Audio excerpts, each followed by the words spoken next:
Për të bërë prezantimin tim, mendoj që po vazhdoj në anglisht, meqense edhe pjekrin e kam shkruar në anglisht, kështu që meqense ka dhe përkthim, kjo nuk do të përbëj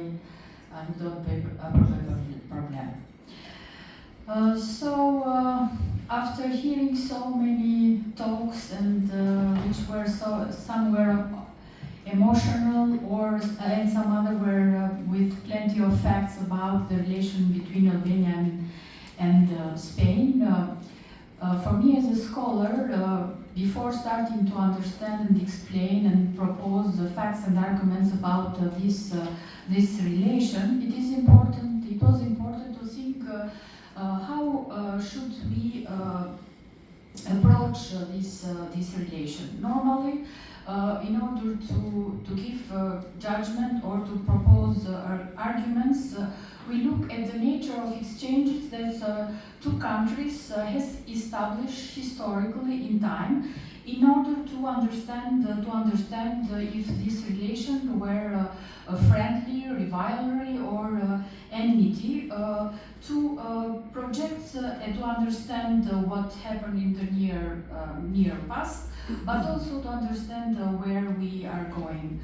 In fact, the conference, which as it states is about 40 years of the establishment of diplomatic relations, to me at first sight came a little bit as restraining, because I was thinking our relations are much more longer, and in order to better understand them, I need to search into historical archives to better understand it. And in fact, most of the speakers here brought today the relation between Alphonse V of Aragon and Skanderbeg, and the famous agreement of alliance in 1451, which was an agreement that established a relation not only for strategic cooperation and fulfillment of mutual interest, because the agreements and the lines are established for that. But what was important, this cooperation went far beyond, because while Skanderbeg helped Alphonse in its trouble, or Ferrantes throne, as known, was in danger, was held by Skanderbeg in order to go beyond the rebellion, which was encouraged by Pope and the French. We see also an act of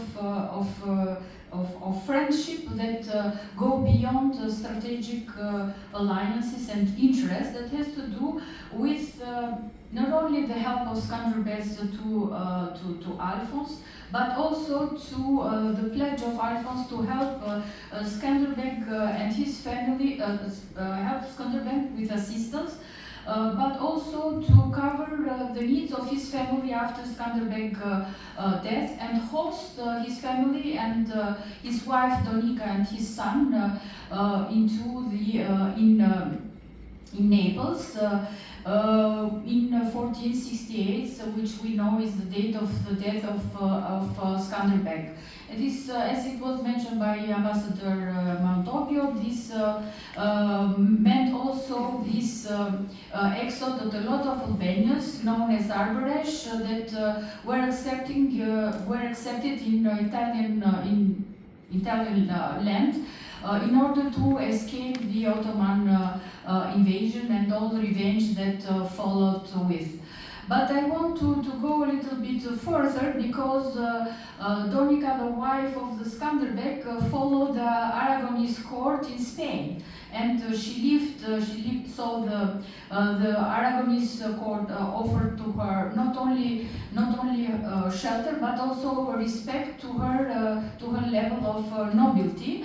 And she is buried in Valencia at the Royal Monastery of the Holy Trinity, that I had the opportunity to visit during my visit as a tourist in Valencia.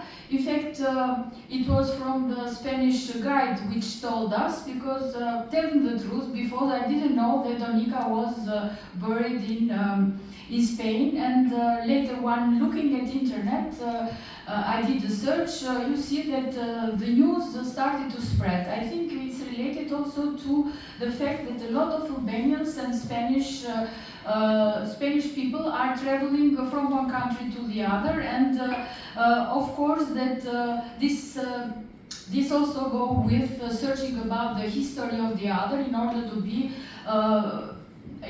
to present to the visitors some interesting facts that will attract their relation. So this relation tell us a lot, that it's not only an alliance of interest, but it's also an alliance of friendship, that in fact after the death of Donica followed a long interruption from 1468 to 1986, as it was told. Albania fell under the Ottoman rule, while the Spanish followed under the Habsburg and the Bourbon monarchy, and a lot of story that everybody knows.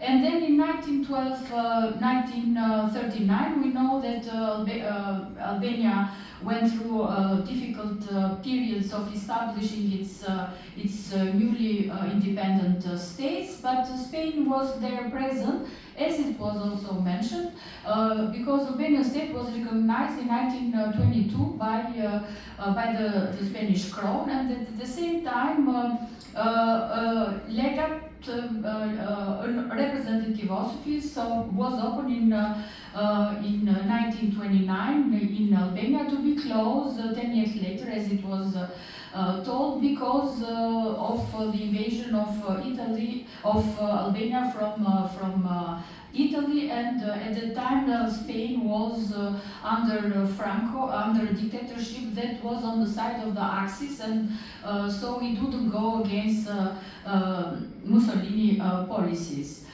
Then we know that from 39 to 85, Albania went, as it was explained, through a very rigid communist regime, and Spain went through the Franco dictatorship to be living it before Albania left communism. But even during this period, it was mentioned by the previous speakers that there were a spark of people-to-people solidarity, especially during the civil war that took place in Spain. And beside Pedro Marco and his famous book Hasta la Vista, that everybody have heard about it, there are a lot of interesting personages from Albanian realm, like for example Asim Bokshi, who served in Garibaldi Battalion of the 12th International Brigade, that normally gathered foreign participants like Albanians, Italians, and others. But also with great importance is also the participation of Skanderu Arasi, that Albanians know, who even published a small journal, how we can call it, Volunteers of Freedom, or Voluntari Liris in Albanian, which was an Albanian newspaper produced in Madrid during the war, which ran only 2 issues because of the deterioration of military situation in the ground. In fact, this somehow kept alive this kind of relation and solidarity that characterized the two people, the peoples of the two countries. Of course, that the restoration of relations started in 1986, and it is important to notice that it is the establishment of diplomatic relation with a Western country before the relation with Great Britain, with United States, or the Soviet Union, because those relations were established after the fall of the communist regime, while in Spain it was established just after the death of Hoxha, which marked an important move, shown although very in a very limited way that the regime somehow was facing challenges, and it wanted to be open towards the world. Of course, the representation was very limited because there were no residencies in both countries, and the relation were, as it was explained here, was developed by ambassadors which were based in Rome and Paris, respectively, for France and Albania. In 1989, Foreign Minister of Albania visited Madrid, and the first bilateral agreement was signed. So we are speaking about the communist times. So the relation started to move on before the fall of communism, and this was an agreement of on cultural education and scientific cooperation. Then we have in 1995 2006 that the permanent presence started to be built, with Albania establishing its embassy in 1995, and we have the explanation of the ambassador and the effort that the Albanian state to establish it and then we have also in 1999 the visit of Prime Minister Aznar, Spanish Prime Minister Aznar, which was the first time that was happening in Albania, that the Prime Minister of Spain visit the country. And then we have in 2000 the visit of Prime Minister, which was a return visit, and in 2001 it precipitated in the Treaty of Friendship and Cooperation, which was signed, and which followed in 2006 with the Spanish embassy opening in Tirana, that we are celebrating the 40 years today. So now the diplomatic exchanges start to move to higher level, to prime ministerial level, and the new century, how to say, the 2001-2010 has to do with the treaty era, because a lot of agreements were signed. The 2001 Treaty of Friendship and Cooperation, 2003 Investment for Protection and Encouragement of Foreign Investment, 2003 Memorandum on European Affairs, 2007 Education and Cultural Cooperation Program, and in 2008 it is a very important moment where the Spanish Parliament approves Albania's NATO accession protocol, and here we move to another stage, that Albania and Spain become now Albania, because Spain was before, become part of international institutions where they share the ground for discussing different important issues. So now Albania is member of NATO in 2009, while Spain joined it in 1982, and with time we see a cooperation that is growing. It was mentioned somehow that it has to do with operation on countering narcotics, organized crime intelligence, where a lot of success it was achieved in the final years and was mentioned by Mr. Ambassador, and also they have a coordinated exercise in the framework of NATO. An important moment is also the summit of NATO in 2007 that will take place in Albania, and will develop even those relations further on. Political cooperation developed quite intensively in the framework of European integration. It was mentioned that Spain provides a continuous and active support, as Minister Laya was saying in 2001.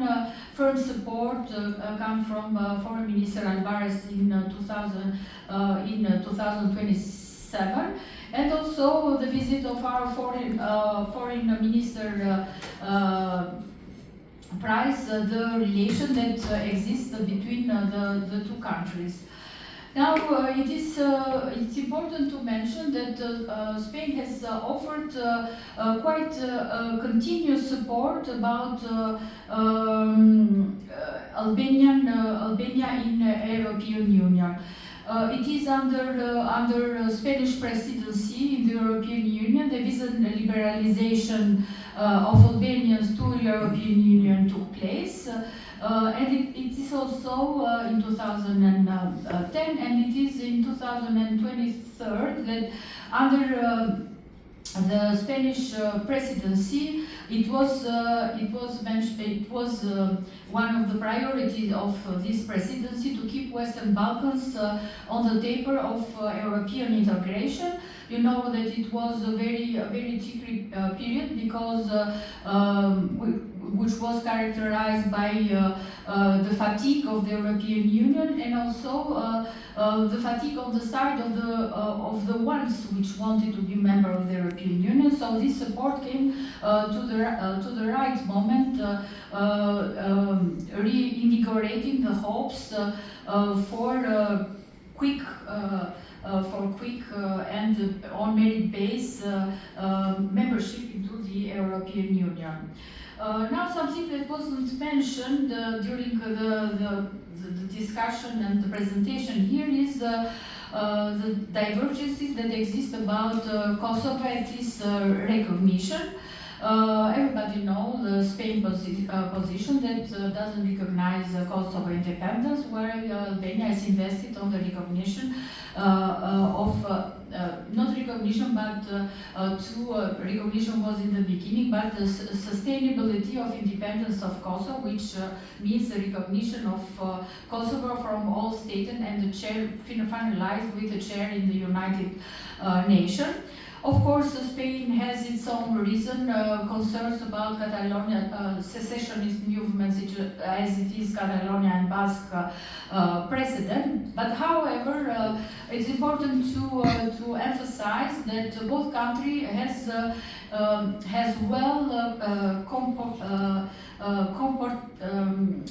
put into compartments different kind of politics and develop the ones in which they find common interests, and not let some contentious issues such as the recognition of Kosovo to affect the development of further relation.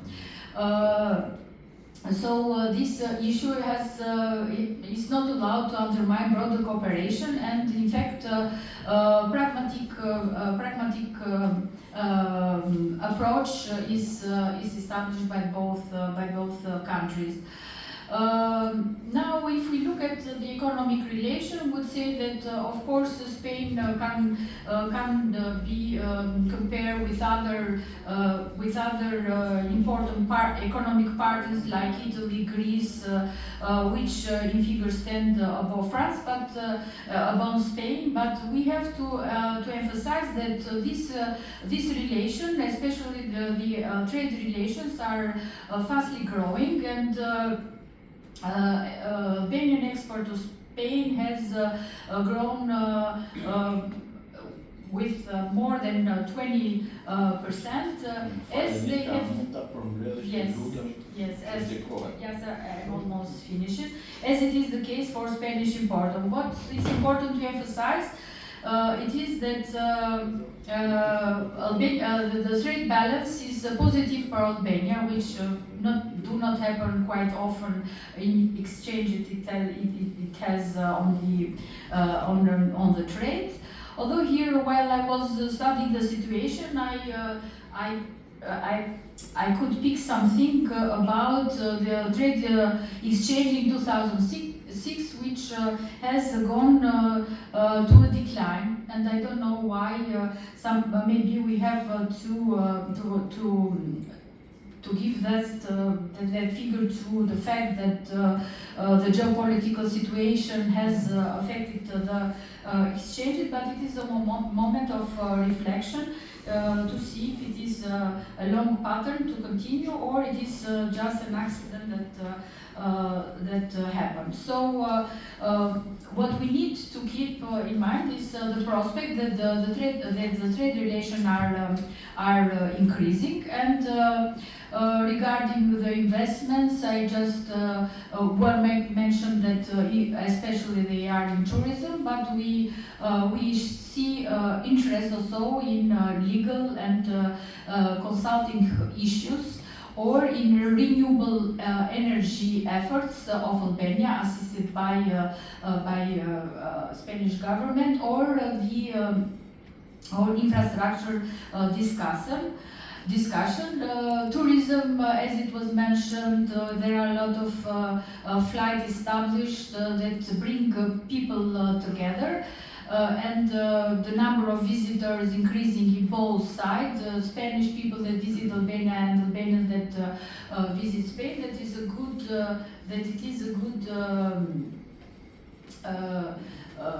Development that marks the affinity of relation, and the importance of people-to-people relations that are a guarantee for the continuation of this friendly relation between Spain and Albania. Something to conclude that somehow concerns also the Academy of Science that I am coming from is the development in the sense of scientific collaboration.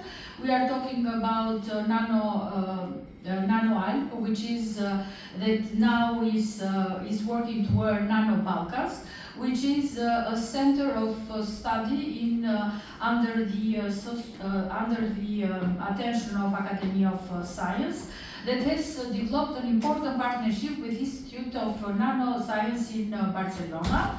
And the Academy of Science is financing a lot of projects developed on the field of nanotechnology, and also supporting the congresses of this field of study, nanoscience, that are taking place in Albania. In fact, and the Spanish embassy has also supported last Congress. The next Congress will be in September or October to be decided, and this is a very important development, because has brought together researchers from not only from both countries, but also from important centers of study in nanotechnology, and at the same time brought to Albania a lot of prestigious speakers, including Nobel Prize in this field.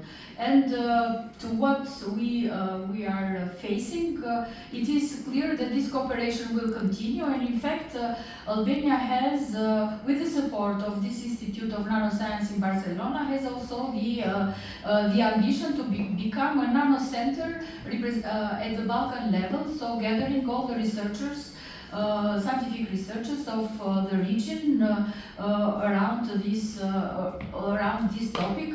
That to be true, it is large, because nanotechnology enters in everything, in medicine, in agriculture, in environmental issues. So the idea is that all sciences in a way or another will be gathered together. Girocast and the events were mentioned, so I'm not going to go further, but some opportunities, as it was mentioned somehow, it is in renewable energy, when Spain has a lot of expertise in wind and solar renewable energy infrastructure, digital transformation. Spain has experience in e-government, cyber security, and so on. That could that is on ongoing cooperation that can be further developed. In tourism, as we can see, Spain has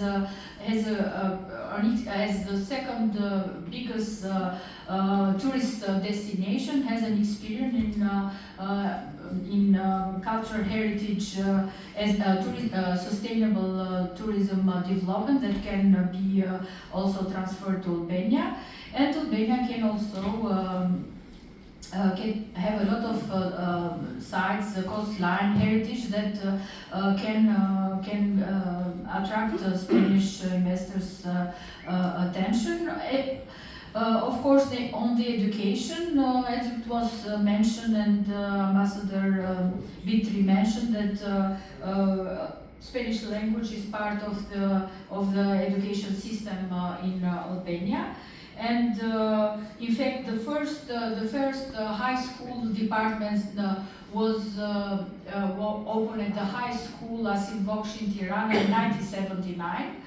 And I remember very well because I was a classmate with Anila, and we together have decided to go to Cemal Stafa High School. But then when this new department opened, she chose to follow the Spanish studies, and then we know her career went on all this direction. I followed another path, but this day, 1979, so the interest of Albania about the Spanish language culture is really deep in time. So 1979 is quite early, and here to close it, maybe I don't know where we are with the effort of the effort of Cervantes Institute. That would like studying the possibility of opening one branch in Tirana in order to foster the relations and to satisfy the demand of Albanian public for Spanish language and for Spanish culture. So my paper is also long, 16 pages, and you may find more details about it while reading it and when the institute will be publishing, I guess. So thank you for your attention. If you have any questions.